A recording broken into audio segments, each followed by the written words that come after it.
Assalamualaikum warahmatullahi wabarakatuh. Kami dari kelompok 5 akan mempresentasikan hasil diskusi kami mengenai B-Prime, yaitu Bibliography Framework. Sebelum kami mempresentasikannya, kami akan memperkenalkan diri terlebih dahulu. Saya Tengku Atianisi. Teman kelompok saya ada Nur Kurniati, Kunto Indonesia, Dwi Sarah Viva, Dwi Miranti, dan Resna Septi Harfiani. Oke, baiklah, pemateri pertama yang akan dijelaskan oleh saya sendiri mengenai B-Prime, yaitu Bibliography Framework. B-Frame ini adalah model data untuk deskripsi bibliografi. B-Frame ini dirancang untuk menggantikan standar MARC yang menggunakan prinsip data terkait untuk membuat data bibliografi lebih berguna baik di dalam maupun di luar komunitas perpustakaan. B-Frame ini diprakarsai oleh Library of Congress, yaitu memberikan dasar untuk masa depan deskripsi bibliografi, baik di web, di dunia jaringan, dan lebih luas yang didasarkan pada teknik data tertaut. Fokus utama dari inisiatif ini adalah menentukan jalur transisi untuk format MARC 21 sambil mempertahankan pertukaran data yang kuat yang telah mendukung berbagai sumber daya dan membuat katalog menghemat biaya dan beberapa dekade terakhir ini. B-Frame ini adalah memberikan dasar untuk masa depan deskripsi bibliografi yang didasarkan pada teknik data tertaut. B-Frame 2.1. B-Frame merupakan inisiatif untuk mengembangkan standar deskripsi bibliografi menjadi model data yang terhubung agar informasi bibliografi lebih berguna baik di dalam maupun di luar komunitas perpustakaan. Misalnya, deskripsi yang dihasilkan mencakup elemen informasi. Oke, baiklah. Pemateri selanjutnya yang akan dijelaskan oleh teman saya. Perkenalkan, nama saya Resna Septi Harfiani, NIM 1871-2010-32. Baiklah, saya akan menjelaskan tentang overview of the B-Frame 2.0 model. Jadi, B-Frame itu merupakan bibliographic framework, merupakan inisiatif untuk mengembangkan standar deskripsi bibliografi menjadi model data yang lebih terhubung agar informasi bibliografi lebih berguna baik di dalam maupun di luar komunitas di perpustakaan. Ketika sumber daya dikatalogkan sebuah buku, misalnya deskripsi yang dihasilkan mencakup elemen informasi seperti penulis, tentang apa buku tersebut, berbagai bentuk terbitan, dan informasi tentang salinan buku tersebut. B-Frame 2.0 ini mengatur informasi menjadi tiga tingkat inti abstraksi, yaitu terdiri dari kerja, instansi, dan item. Selanjutnya, saya akan menjelaskan tiga tingkat inti abstraksi. Yang pertama yaitu yang terdiri dari work atau kerja. Kerja ini tingkat abstraksi yang tertinggi. Sebuah karya dalam konteks B-Frame mencerminkan esensi konseptual dari sumber yang dikatalogkan, seperti penulis, bahasa, dan subjek. Yang kedua itu ada instansi atau pekerjaan. Sebuah mesin virtual mencerminkan informasi seperti penerbitnya, tempat dan tanggal publikasi, dan formatnya. Yang terakhir itu ada item atau disebut dengan barang, yaitu salinan aktual. Aktual di sini disebut dengan fisik atau elektronik dari sebuah mesin virtual. Ini mencerminkan informasi seperti lokasinya, tanda rak, dan kode. Baiklah, terima kasih untuk Risna yang udah menjelaskan. Dan sekarang saya akan melanjutkan penjelasan dari kelompok 5, yaitu further defines additional key concept they have relationships to the core classes, yaitu mendefinisikan konsep kunci tambahan yang memiliki hubungan dengan kelas inti. Yang pertama adalah agen. Agen adalah orang, organisasi, yurisdiksi, dan lain sebagainya yang terkait dengan karya atau instance melalui peran seperti penulis, editor, artis, fotografer, komposer, ilustrator, dan lain sebagainya. Yang kedua, ada subjek. Subjek ialah sebuah karya, mungkin tentang satu atau lebih konsep. Konsep seperti itu dikatakan sebagai subjek dari karya. Konsep yang mungkin menjadi subjek termasuk topik, tempat, ekspresi temporal, peristiwa, karya, contoh, item, agen, dan lain-lainnya. Yang ketiga ialah peristiwa. Peristiwa yang rekamannya mungkin merupakan konten cintaan. Salah.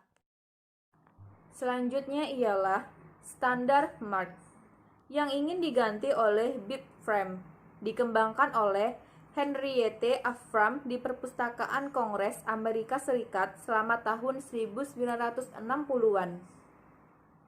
Pada tahun 1971, format Marx telah menjadi standar nasional untuk penyebaran data bibliografi di Amerika Serikat dan standar internasional pada tahun 1973. Dalam sebuah artikel berjudul tahun 2002 yang provokatif, ahli teknologi perpustakaan Roy Tennant berpendapat bahwa Max Muxby mencatat bahwa standar tersebut sudah tua, digunakan hanya dalam komunitas perpustakaan, dan dirancang untuk menjadi tampilan, bukan format penyimpanan atau pengambilan. Sebuah laporan tahun 2008 dari Library of Congress menulis bahwa Marx didasarkan pada teknik manajemen data yang berusia 40 tahun dan tidak sejalan dengan gaya pemrograman saat ini. Pada tahun 2012, Library of Congress mengumumkan bahwa mereka telah mengontak Zephyra, sebuah perusahaan manajemen data yang mengembangkan alternatif data yang ditautkan ke Marx. Belakangan tahun itu, perpustakaan mengumumkan model baru yang disebut Marx Researches atau IMARCR. November itu, perpustakaan merilis draft model yang lebih lengkap, berganti nama menjadi bibframe. Library of Congress merilis versi 2.0 dari bibframe pada tahun 2016. Baiklah, selanjutnya materi ini akan dilanjutkan oleh Dwi Sarah Afifah. Kepada Dwi Sarah Afifah kami persilahkan. Baiklah, saya Dwi Sarah Afifah dengan NIM 1871201046. Saya akan melanjutkan pembahasan dari Dwi Miranti, di mana bibframe diekspresikan dalam RDF dan berdasarkan 3 kategori abstraksi, ada pekerjaan, contoh, dan item. Dengan 3 kelas tambahan, yaitu ada agen, subjek, dan acara, yang berhubungan dengan kategori inti. Meskipun entitas kerja dalam bibframe dapat dianggap sebagai penyatuan entitas kerja dan ekspresi yang terputus-putus. Dalam model relasi, entitas persyaratan fungsional untuk catatan bibliografi atau FRBR, IFLA, entitas intens bibframe serupa dengan entitas manifestasi FRBR. Ini menunjukkan jeda yang jelas dengan FRBR dan kode katalogisasi Research Description and Access atau RDA berbasis FRBR. Namun, model bibframe asli berpendapat bahwa model baru dapat mencerminkan hubungan FRBR dengan bentuk grafik daripada sebagai hubungan hierarki. Setelah menerapkan teknik reduksionis, karena FRBR dan bibframe telah diekspresikan dalam RDF, interoperabilitas antara kedua model secara teknis dimungkinkan. Selanjutnya, what is the bibliographic framework initiative?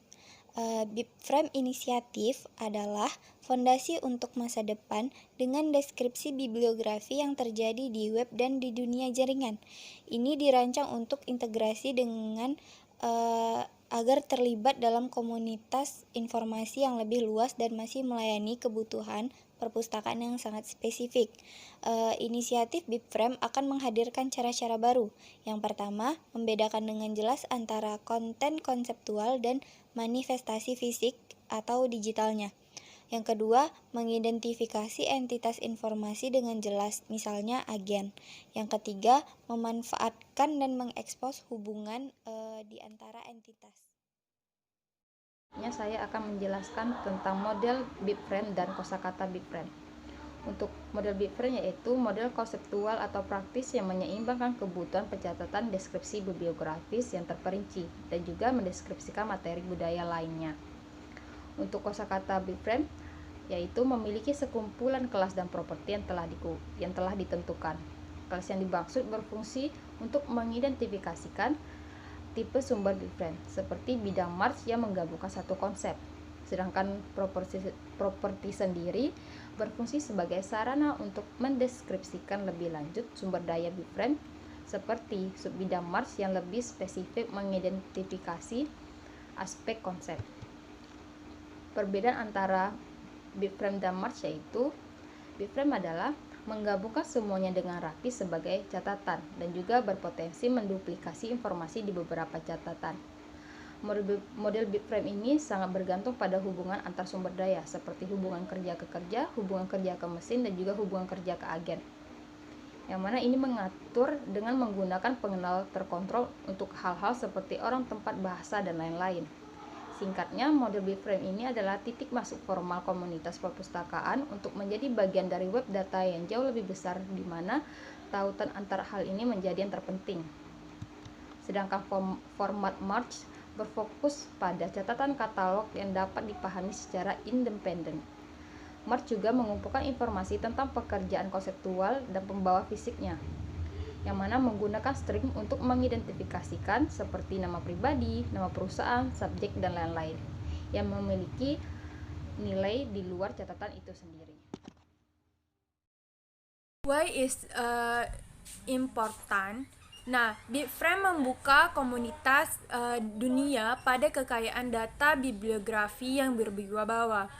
Nah, yang penting untuk akses pengetahuan dan yang telah dikuratori dan dikelola dengan cermat oleh perpustakaan selama beberapa generasi.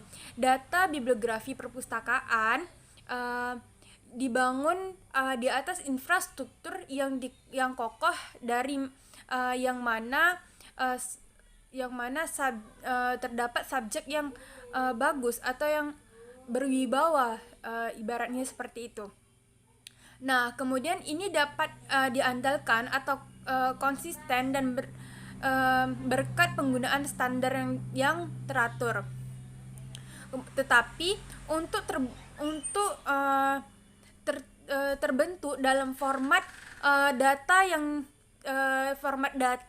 tidak mudah dipahami atau mudah digunakan atau mudah dipahami untuk data yang tidak mudah dipahami atau mudah digunakan oleh para profesional non perpustakaan seperti itu. BibFrame ini berupaya menurunkan hambatan yang dalam mengakses dengan mengadopsi atau praktik data kontemporer, tetapi lebih dengan mengembangkan lingkungan yang tidak hanya di website web atau yang tidak hanya bisa digunakan dari www saja gitu, pada situs www, tetapi juga bagian dari World Wide Web. Nah, dengan BibFrame ini komunitas perpustakaan memiliki kesempatan yang untuk membuat data bibliografinya yang dapat membuat kesempatan untuk membuat data bibliografinya yang terkontrol dan dibuat dengan baik dan dapat diakses secara global. Aksesibilitas yang lebih luas, kemudian ada kemudian akses yang lebih luas ini dari data-data bibliografi perpustakaan, membuat sumber daya dan kepemilikan perpustakaan diketahui dan tersedianya untuk orang luar seperti itu. Jika salah satu dari orang luar tersebut, misalnya dari Google, mengekspos data bibliografi perpustakaan dengan cara mengekspos data bibliografi perpustakaan dengan cara dapat menerjemahkan di dalam hasil pencarian yang lebih relevan bagi penggunanya, lebih banyak pengunjung dan mengunjungi koleksi perpustakaan.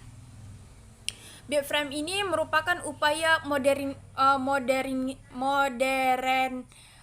modernisasi. Wu Binevit. Nah, pertama dan terpenting perpustakaan dapat mendapat manfaat dari Bibframe ini karena sistem dari penyajian model data baru untuk perpustakaan. Ini memberikan cara kontemporer bagi perpustakaan untuk mewujudkan penghematan biaya dan membuat data bibliografi untuk dibagikan dan dipertukarkan di antara rekan-rekan mereka.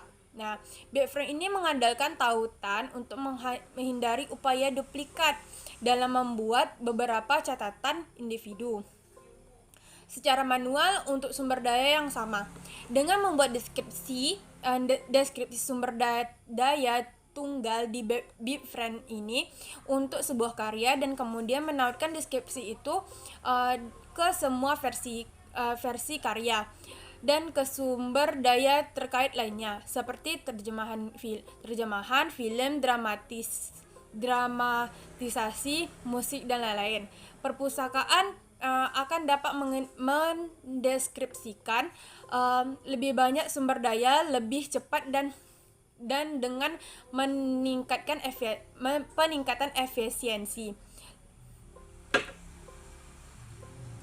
Nah, Bibframe akan memberikan data bibliografi dengan dimensi yang sama sekali yang akan bermanfaat bagi perpustakaan dan pencari informasi. Perpustakaan akan lebih mampu mengungkapkan kedalaman dan luasnya kepemilikan mereka, menerangi sumber daya dan koneksi yang penting bagi komunitas pencarian pengetahuan. Nah, sekian dari kelompok kami. Jika salah dan kurang saya mohon maaf. Assalamualaikum warahmatullahi wabarakatuh.